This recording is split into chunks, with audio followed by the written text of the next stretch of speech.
Pastor మృతికి సంబంధించి పోలీసులు ఇన్వెస్టిగేషన్ వేగవంతంగా చేస్తున్నారు. ఎందుకంటే పెద్ద ఎత్తున పలువురు కూడా పోలీస్ కార్యాలయంకి చేరుకుని ప్రత్యేక కంప్లైంట్లు ఇస్తున్న పరిస్థితి మరలా గోదావరి జిల్లాలో రైజ్ అయిందని చెప్పుకోవచ్చు. మహాసేన రాజేష్ ఒక మహాసేన మీడియాతో కీ రోల్గా ఉంటూ ఉంటారు.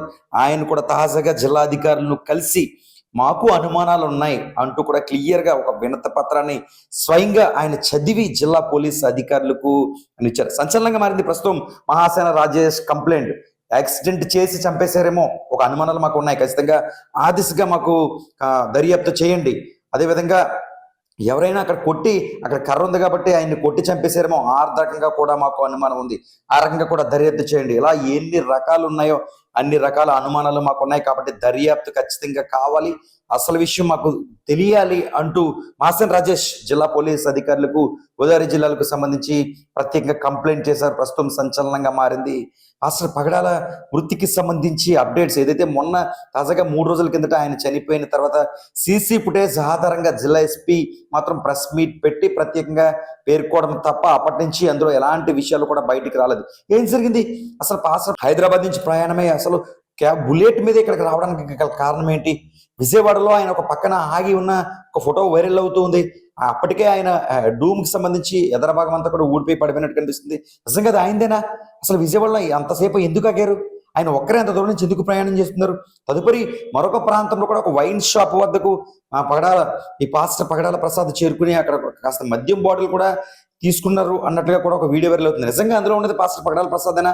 ఒకవేళ ఉంటే మద్యం బాటిల్ ఆయన కోసమే తీసుకున్నారా? నిజంగా ఆయనకు అలాంటి అలవాట్లు ఉన్నాయా? లేకపోతే ఆయన స్నేహితులు ఎవరికైనా ఒకవేళ ఇచ్చేందుకు ఆ ప్రాంతంలో తీసుకున్నారా? మొత్తం సంచలనంగా మారుతుంది పాస్టర్ పగడాల మృతికి సంబంధించి ఈ మిస్టరీ.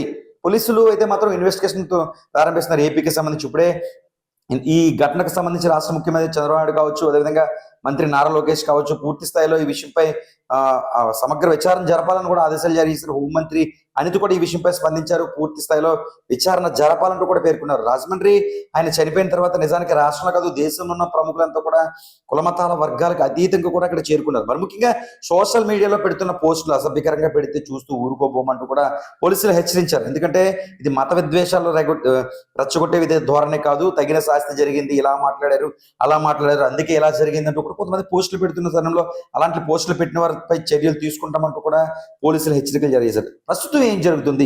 ప్రస్తుతం ఇన్వెస్టిగేషన్ ఏ విధంగా జరుగుతుంది? కుటుంబ సభ్యులు ఏమంటున్నారు? దాదాపుగా ఆయన చనిపోయి 5 రోజులు కావస్తుంది. ఆ రోజు సాయంత్రం బయట మీడియాలో ఒక సీసీ ఫుటేజ్ బయట పెట్టడం మినహా ఏం జరిగింది, అసలు ఎలా జరిగింది అన్నది పోలీసులు అయితే మాత్రం స్పష్టంగా ఒక మీడియా ద్వారా అయితే ఇప్పటివరకు చెప్పిన పరిస్థితి నెలకొంది.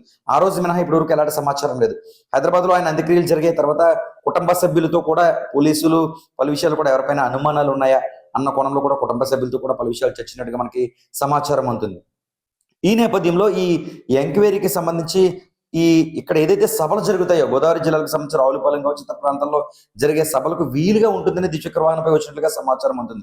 నిజానికి పాస్టర్ హై పర్సన్ కావచ్చు, అటువంటి వ్యక్తి ద్విచక్ర వాహనంపై రావడం కూడా ఒక చర్చగా మారింది. నిజానికి ఈ ప్రాంతానికైనా వస్తే ఒక ఏసీ సంబంధించిన బస్సులో రావచ్చు, లేకపోతే ఏసీ సంబంధించిన ట్రైన్లో రిజర్వేషన్ రాసుకుని రావచ్చు, లేదంటే ఆయనకి సంబంధించిన కారులో రావచ్చు. కానీ ద్విచక్ర వాహనం పైన ఎందుకు వచ్చారు?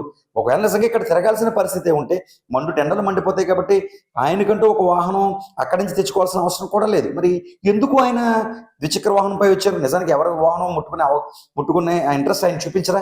కేవలం ఆయన బుల్లెట్ పైన తిరగాలని ఉన్నాయి. ఇలా ఎన్నో అనుమానాలు అయితే మాత్రం ఈ విషయంపై తావెత్తుతున్న పరిస్థితులు అయితే మాత్రం కనిపిస్తున్నాయి. ఇలాంటి తరుణంలో పాస్టర్ మృతికి సంబంధించి పోలీసులు ఇన్వెస్టిగేషన్ కూడా ప్రారంభిస్తున్నారు. గతం నుంచి కూడా ప్రారంభించారు, ఇన్వెస్టిగేషన్ చేస్తున్నారు. ఏం జరుగుతుంది, ఏం జరిగింది, అసలు ఆయన విజయవాడలో ఆగింది ఆయన ప్రధానంగా అక్కడ ఆగి నిజానికి ఆ క్యాడర్ ఉన్న వ్యక్తి ఒక పార్క్ పక్కన సాదాసీదిగా బండి అయిపోయి అక్కడ చిన్ని గొచ్చి నేలపై ఉంటే అక్కడ కూర్చుంటారా? నిజంగా ఆయనేనా? ఎందుకు అక్కడ అలా కూర్చున్నారు? సేద తీరుతున్నారా? నిజంగా ఆయన సేద తీరాలి అంటే ఒక రూమ్ తీసుకుని కాసేపు విశ్రాంతి తీసుకుని మరలా బయలుదేరే ఉండే స్థాయే కదా. ఎందుకు అలాంటి పార్కుల దగ్గర ఆయన ఉన్నారు?